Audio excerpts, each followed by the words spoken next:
নমস্কার, high, hello, নমস্তে। আমি Antara Mondal. Welcome back to my channel. This is uncut Antara. কেমন আছো তোমরা সবাই? আজ একটু অন্যভাবে ব্লগটা শুরু করছি। সারা সপ্তাহের বিভিন্ন মুহূর্ত আমি ক্যামেরাবন্দি করেছি, আর সেগুলোই এই উইকলি ব্লগে তোমাদের সাথে শেয়ার করতে চলে এলাম। ঘড়িতে বাজছে এখন সকাল 6:45। ঘুম থেকে উঠে পড়েছি 10 মিনিট আগে, কিন্তু ঘুম এখনও আমায় ছেড়ে যায়নি। প্রত্যেক দিন সকালবেলায় এই জায়গাটাতে না ভীষণ সুন্দর রোদ্দুর আসে, কিন্তু আজকে একটু বাইরেটা মেঘলা, তাই রোদ্দুরটা আসেনি। আর এই জায়গাটাতে বসেই আমি সকালবেলা এক গ্লাস জল খাই, আর সারাদিনে পরপর কী কী করতে হবে সেগুলো একটুখানি মাথার মধ্যে ছোকে নিই। আর মুখটা দেখে বুঝতেই পারছো, ঘুম আমার কিন্তু এখনও কাটেনি। যাই হোক, কাজের মধ্যে ঢুকে যাই। আর এখন আমি যাচ্ছি ব্রাশ করতে করতে নিচ থেকে নিউজ পেপারটাকে কালেক্ট করতে, আর একটু পরেই এসে যাবে স্টুডেন্ট টিউশনের জন্য। এখন আমি রেডি হব স্কুলের জন্য। আর আজকে স্কুল ছুটির পর একটা আলাদা ছোট্ট প্ল্যান রয়েছে, সেটা কি একটু পরে বলছি। আর অটো স্ট্যান্ডে গিয়ে দেখছি লম্বা একটা লাইন পড়েছে, কিন্তু 10:10 বাসটা বেরিয়ে গেলে অনেকক্ষণ অপেক্ষা করতে হবে, তাই জন্য রিক্সা নিয়ে নিলাম। বাজছে এখন বিকেল 5:20, আর আমি চলে এসেছি লেক মল। আমার জন্য অপেক্ষা করতে করতে মধুরিমা গিয়েছিল মার্কেট 99-এ, আর সেখানে গিয়েই বলল ভীষণ কিউট স্টাফ নাকি পাওয়া যাচ্ছে। আর আমি তো প্রথমবার এই দোকানটায় গেলাম, জানলাম কিছুদিন আগেই নাকি এটা ওপেন হয়েছে। সব রকমের জিনিস আছে, দাম শুরু হয়েছে মাত্র 99 টাকা থেকে। দোকানটায় গিয়ে বুঝলাম এটা একটা হিডেন ট্রেজার। এই সানগ্লাসগুলোর দাম কত বলেছে জানো? আমি জানি তোমাদেরও বিশ্বাস হবে না আমার মতো, মাত্র নাকি 99 টাকা। আর এখানে বাচ্চাদের গিফটিংয়ের এই আইটেমগুলো দেখে আমার তো আবার স্কুলে ফিরে যেতে ইচ্ছা করছিল। কি সুন্দর কিউট আর ইনোভেটিভ স্টাফস। এই যে ডোনাট শেপের যে রাবারগুলো দেখছো, এটা দেখেই মনে হচ্ছে একটা কামড় বসিয়ে দিই। আর চারিদিকে এগুলো দেখতে দেখতে আমরা অনেকটা সময় কাটিয়ে নিয়েছি। আর এখান থেকে মধুরিমা নিল একটা শু পলিশ। আর এই পোর্শনটাতে এসে দেখলাম বাই 1 get 1 ফ্রি এর অফার চলছে।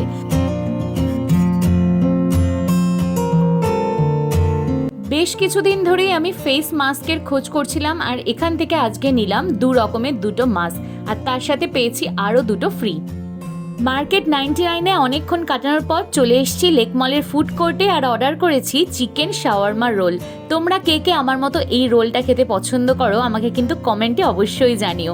আর এখানে বেশ কিছুক্ষণ গল্পগুজব করে বাড়ি ফেরার পথে মা সিদ্ধেশ্বরীকে একবার দর্শন করে নিলাম। জয় মা সিদ্ধেশ্বরী। আর আজকে না একটা মজার ঘটনা ঘটেছে। সকালবেলা যে রিক্সা কাকুর রিক্সাতে গিয়েছিলাম, ফেরার সময়ও দেখছি লাইনে উনিই দাঁড়িয়ে আছেন। উনি নিজে থেকেই বললেন যে দিদি, আজ সকালবেলা তুমি আমার রিক্সাতেই উঠেছিলে। Welcome to another day. আজ জন্মাষ্টমী, সাথে লোকনাথ বাবার পুজো। আর এই তালের বড়া দেখলে আমি তো নিজেকে কন্ট্রোলই করতে পারি না, আবার একটা দুটোতে থামতেও পারি না, পটাপট 6-7টার মুখে চলে যায়। আর আমি এখানে হয়ে গেছি রেডি। আজ অনেক দিন পরেই চিকেন কারির কুর্তিটা পরলাম। যাচ্ছি একটা পুজো বাড়িতে, নিমন্ত্রণ আছে। চলো তোমাদেরকেও সাথে করে নিয়ে যাই। এখন যাচ্ছি লোকনাথ বাবার পুজো দেখতে।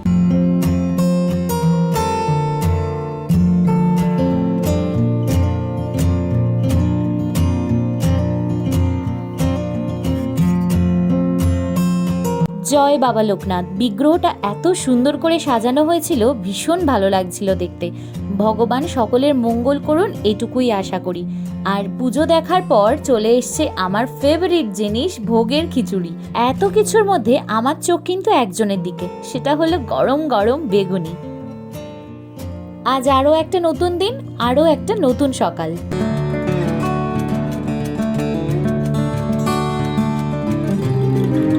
জোম্যাটোতে অনেকগুলো কুপন জমেছিল, আর কয়েকটা কুপন দেখলাম আজ ইউজ না করলে এক্সপায়ার হয়ে যাবে।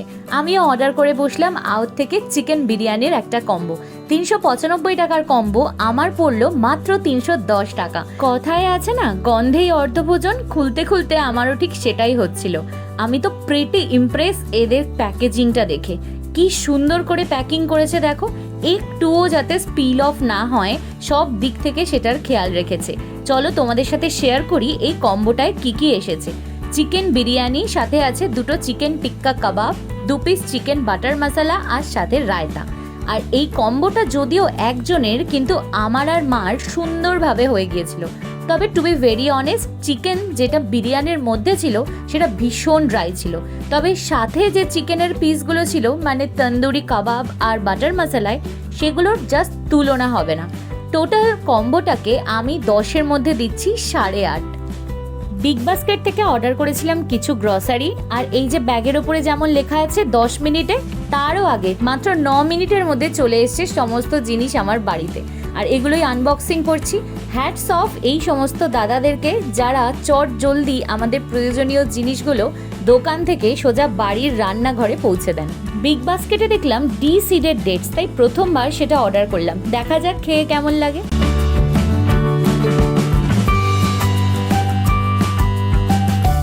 আরও একটা নতুন দিন শুরু করছি সোজা রান্নাঘর থেকে। বানাচ্ছি গরম গরম দোকানের মতো ডিম পাউরুটি, 1/2 পাউন্ড পাউরুটি দিয়ে। পেঁয়াজ কুচি, কাঁচা লঙ্কা কুচি দিয়ে ভালো করে ডিমটাকে ফাটিয়েছি, আর এই 1/2 পাউন্ড পাউরুটি ডিমের ওপরে দিয়ে দুপিঠটা ভালো করে ভেজে নিলাম। সব কিছু করলাম, জানি না দোকানের মতো টেস্ট পাবো কিনা। এর সাথে খাওয়ার জন্য মা বানিয়েছে শক্ত করে একদম ঝাল ঝাল লঙ্কা দেওয়া ঘুগনি, আর তারই ওপরে আমি একটু পেঁয়াজ কুচি দিয়ে গার্নিশিং করে নিচ্ছি। আর এখন আমার নতুন একটা অভ্যাস হয়েছে, ছুটির দিনে সময় পেলেই আমি সকালবেলা দেখছি রাধাকৃষ্ণ। তো এই খেতে খেতে টিভিতে চালিয়ে দিয়েছি রাধাকৃষ্ণ। আজকে সকালটা তো একদম জমে গেল। বাজার থেকে বাবা এনেছিল 2টো আনারস, আর আমি সেটাই এখন কাটতে বসেছি। ছুরির থেকেও বঁটি দিয়ে কেন জানি না আনারস কাটতে আমার সুবিধা হয়। এই চোখগুলোকে সহজেই বার করে নিতে পারি, আর ওটা যদি না হয় তাহলে কিন্তু গলা চুলকায় খাওয়ার সময়। আর এখানে দেখো আমি আনারসের চাটনির জন্য বাকি অংশটাকে কুড়ে নিচ্ছি। আজ খাওয়া হবে এই বছরের প্রথম আনারস।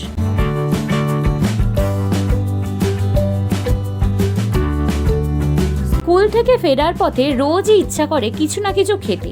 আজকে এই ভুট্টার গাড়িটা দেখে দাঁড়িয়ে পড়লাম। কাঠ কয়লার আগুনে সেঁকা ভুট্টায় একটু নুন আর পাতিলেবুর রস মাখিয়ে জাস্ট স্বর্গ লাগে।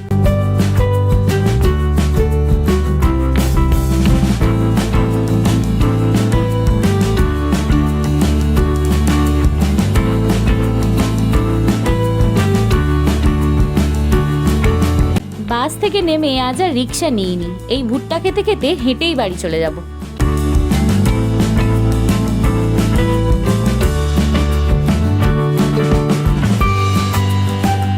আরও একটা নতুন দিন, শুধু নতুন নয় প্রচণ্ড খুশির দিন। আসলে বন্ধুদের গ্রুপের মধ্যে 1 উইকেট ডাউন হতে চলেছে, যার জন্য অনেকগুলো অনুষ্ঠান আমরা প্ল্যান করেছি। তার মধ্যে একটা হতে চলেছে আগামীকাল। সেই জন্য আজকে প্রচণ্ড এক্সাইটেড। চলো মুখটা ধুয়ে স্নান টান করে আসি।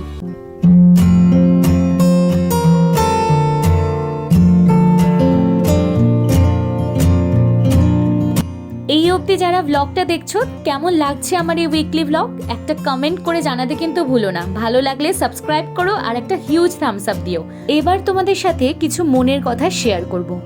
আজ প্রায় 25 থেকে 26টা দিন কেটে গেল মানুষ রাস্তায় নেমেছে বিচার চেয়ে। হ্যাঁ, আমি আরজি করের ঘটনার কথাই এখনো বলতে বাধ্য হচ্ছি, কারণ মানুষ এখনো বিচার পায়নি।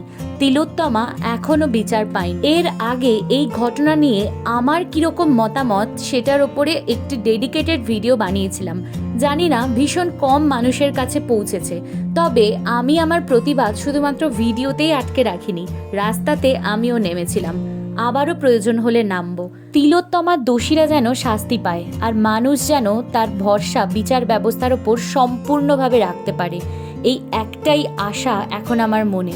খুব সামনেই পুজো আসছে, আমরা সবাই যেন খুব আনন্দের সাথে পুজোতে অংশগ্রহণ করতে পারি, আর সেটা হওয়ার জন্য দোষীদের শাস্তি পাওয়াটা ভীষণভাবে দরকার। অনেকেই হয়তো বলছে পুজোটাকে বয়কট করতে, কিন্তু একবার ভেবে দেখাই যায় পুজোর সঙ্গে কত মানুষের সারা বছরের রোজগার জড়িয়ে থাকে। সারা বছরের রোজগার তারা পুজোর ওই 5-6টা দিনের মাধ্যমে তুলে। তোমাদের এই বিষয়ে কি মতামত আমাকে কিন্তু কমেন্টে জানাতে ভুলো না। আর এই উইকলি ব্লগটা ভালো লাগলে একটা হিউজ লাইক করে দিও, সাবস্ক্রাইব করে দিও চ্যানেলটাকে। আজকের মতো আসি, টাটা।